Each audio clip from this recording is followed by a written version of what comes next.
Welcome to the Salmon Runs YouTube. Enjoy the video. You start by making sure your device is updated and online. This prevents sync delays.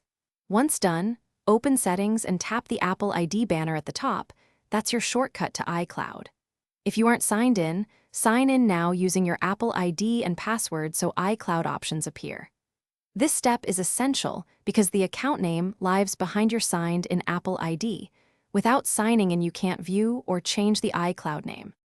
After opening your Apple ID page, tap iCloud to see what's syncing and then choose name, phone, email to inspect the name tied to your account. You can edit the display name there, make the change and save. On a Mac, the path is System Settings, then Apple ID, then iCloud, same settings, different layout. Make sure edits propagate by staying connected. This step changes how your name appears in shared items and in iCloud Mail, so it matters. Save your edits and then verify the updated name on another device signed into the same Apple ID. This confirms sync. If the name doesn't update, sign out of iCloud on one device and sign back in to force a refresh. Make sure two-factor verification completes when requested.